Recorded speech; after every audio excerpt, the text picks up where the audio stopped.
Hello, my name is Olga Onoshenko. I'm a psychotherapist, nutritionist, and a personal trainer, and also PhD. And in this video, we're going to talk about an internal voice that makes us overeat and prevents our weight loss. And surprise, surprise, this is the voice of self-criticism, our internal critic.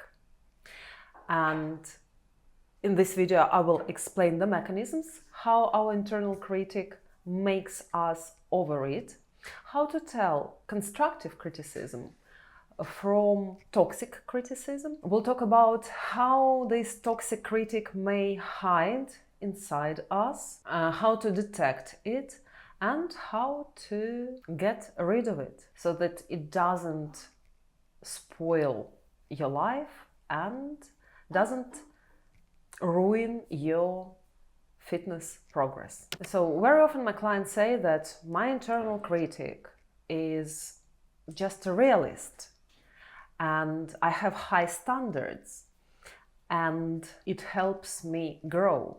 And indeed, constructive self-criticism, self-reflections help us grow. They help us see our mistakes and next time do better. It helps us develop.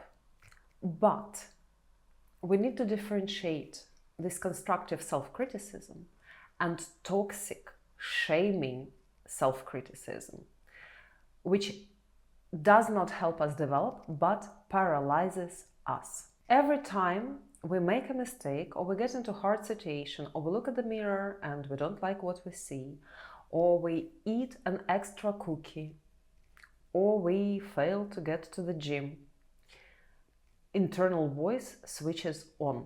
And it can be a supportive self-reflection that propels us forward.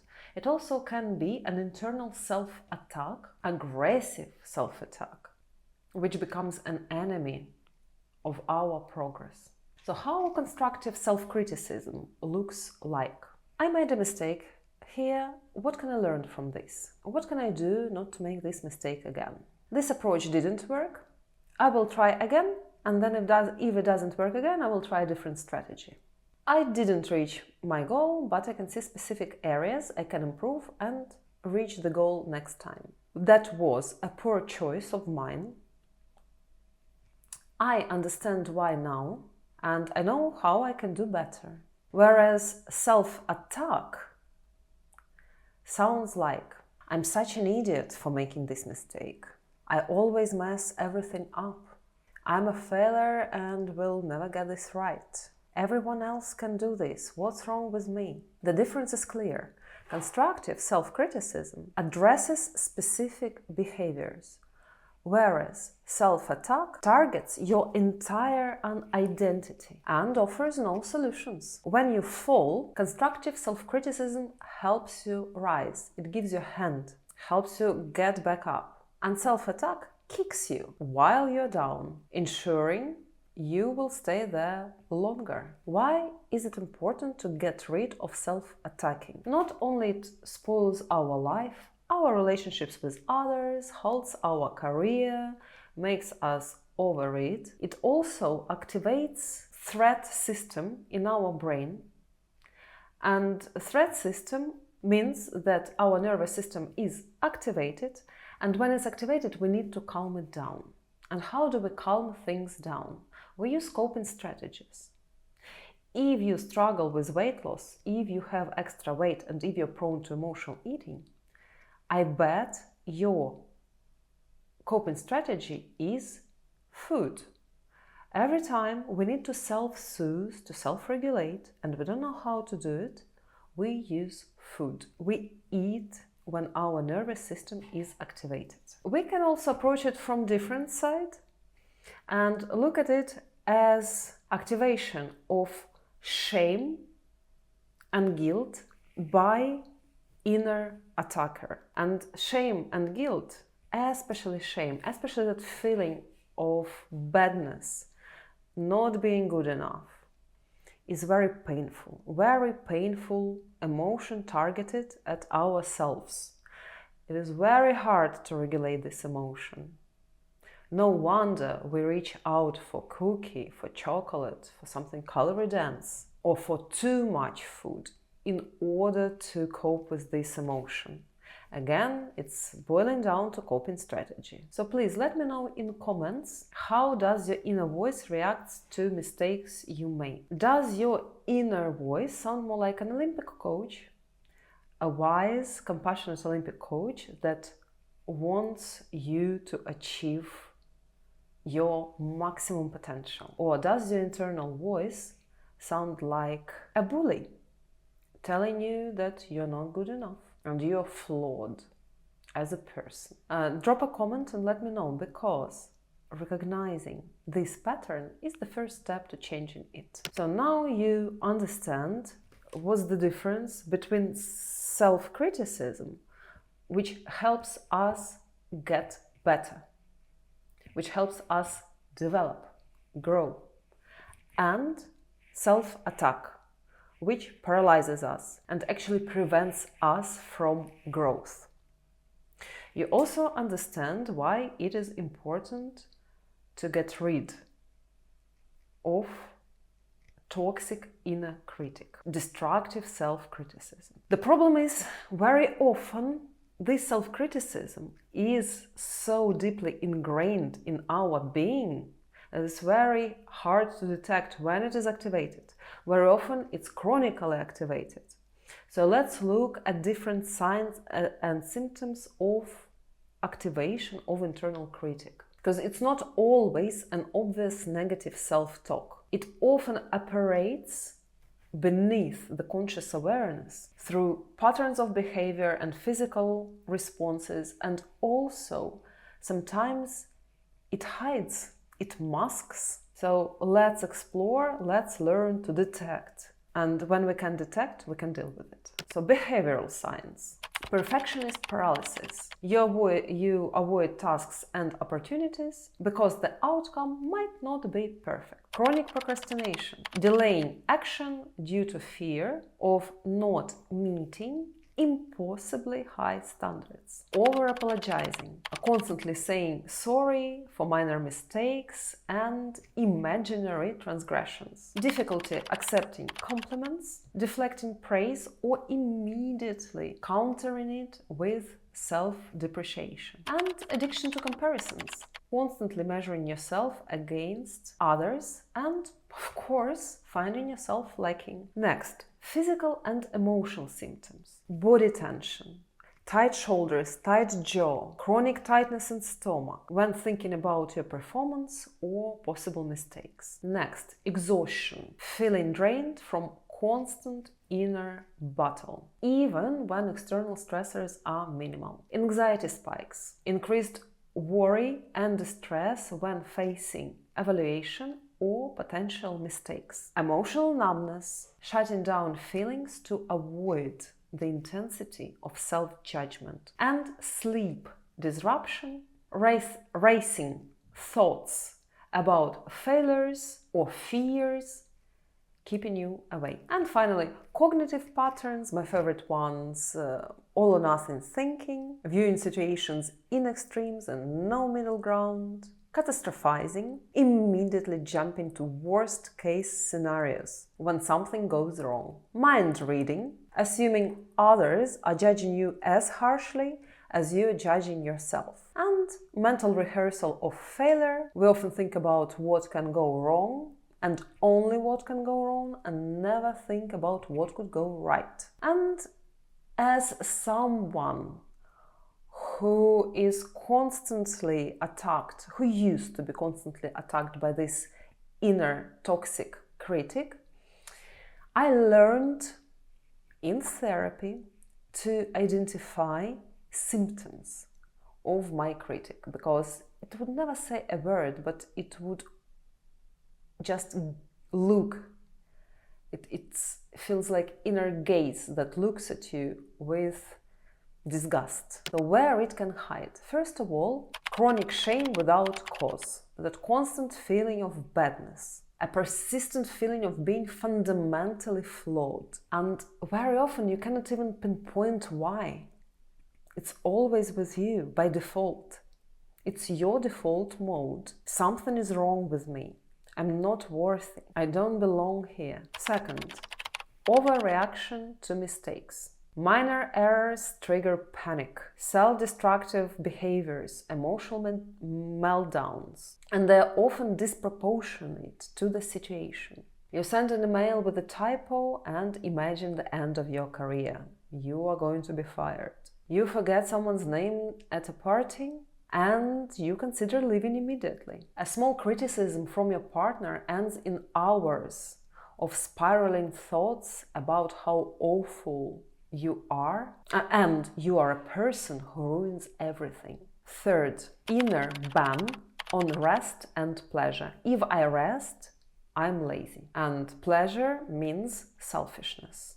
Often I see among my clients that they feel like they haven't earned relaxation, comfort, recovery until they have achieved the impossible standard. You can't enjoy the movie because you should be working. You feel guilty for taking lunch break because everybody is working. You refuse to spend money on therapy or personal training because there are more important things, even if your budget allows it. 4.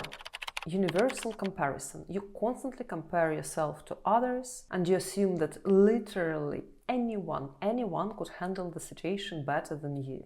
You comfort a friend and think a better friend would do it better and would definitely know what to say. You cook a dinner and immediately think that other people's families get better meals than this. Everyone seems naturally equipped with skills and qualities you are convinced you lack. 5th, excessive self-monitoring. You're constantly checking yourself out in the mirror. Do I look good? Am I too fat? Constant mental replay of interactions. Did I say something wrong? Did that come across badly? How did I look? You send a text message and immediately worry about the tone. 6. Perfectionism. If something isn't perfect, this does not count at all. If I lost 7 kilograms, but I was going to lose 10, then I'm a failure. You write a good paragraph, but one sentence is not good enough and you erase everything. And 7. Self-depreciating humor as a weapon. You use sarcasm and jokes about yourself. You respond to minor mistakes as "I'm such an idiot." You obviously haven't seen me on a bad day. You introduce yourself as a family disaster or as an office screw up. And let's take an example. My inner critic, how I detect it. It says, "You never, you always, you again." And this is something I found out in therapy. Like, therapists should have their own therapy, not only supervision, but therapy, because when we are emotionally involved, it's hard to see the big picture. And how to work with inner critic, how to get rid of inner critic, is first of all to detect it. Recognizing patterns is the first step towards healing. Remember, the goal is not to eliminate all the self-reflections, constructive self-criticism, but to transform the harsh internal prosecutor into a wise internal mentor. I love to talk about it as an Olympic trainer, Olympic coach, who actually wants you to achieve your best potential while supporting you on the way, not beating you up. So your inner voice should be your greatest advocate, not your cruelest enemy. And inner dialogues of people who struggle with eating behavior are often really, really cruel. So when you catch yourself in self-attack mode, pause and ask, is it helping me move forward? Or is it keeping me stuck? A very simple question that will show you which inner dialogue is okay and which is not. And then how do we work with it in psychotherapy? It's highly individual. Everyone's internal critic is different. The sources are different. The manifestations are different. The level of intensity is different. And for someone, it's enough to have just one psychotherapy session to get rid of it. And for someone, months and months of therapy are needed. So you come to a session with a certain request, with a certain situation. For example, when I'm not happy with myself, when I feel I'm not enough, I start eating. If something goes wrong at work, I start eating. I said something wrong to my partner, I start eating. And this dissatisfaction with myself causes overeating. So you come to a session and we look at a certain example from your life, recent example from your life. You describe the situation and we explore it in depth. From there, we can see what we can do. Should we target your self-dissatisfaction? Should we target behaviors that trigger this self-dissatisfaction? For example, if I do not film my videos regularly, I'm not satisfied with myself. Should I work on dissatisfaction or should I work on regular filming? I need to work on regular filming to avoid dissatisfaction, because this is where constructive critic switches on. I want the best for myself, so I should film videos regularly. That's what I decided. But if this internal critic starts beating me up, you will never develop your YouTube channel. You skip the video again. It's too late now to film. What have you done with your day? It doesn't help.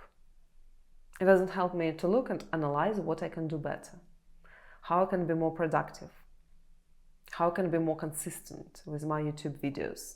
And then another option is what to do if I'm not satisfied with myself and want to self-soothe with food because of that.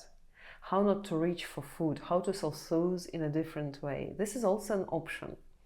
This is also what we can achieve in therapy. But if you have a chronic dissatisfaction, it means you will have to chronically self-soothe with alternative to food strategies, which is not really effective. And then the solutions, the change in your thinking, your viewing of situation, the changes that even arrive at emotional level, then can extrapolate to other situations, similar situations in your life.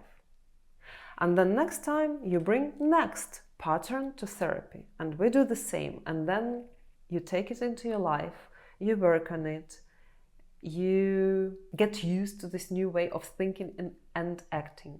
And then again, it extrapolates to other similar cases in your life. And it's important because if you react with overeating to your self-critic and your self-critic is toxic and chronic, it's really hard to lose weight. Because every time we feel shame, we feel bad, we self-attack, we want food. And we don't want a cucumber, we want chocolate. I hope this video was useful. Please send it to anyone who is harsh on themselves. If you need help with getting rid of internal critic, please look at the link below and apply for therapy. If you need help with weight loss, do the same. Do not forget to subscribe to this channel, and I'll see you soon.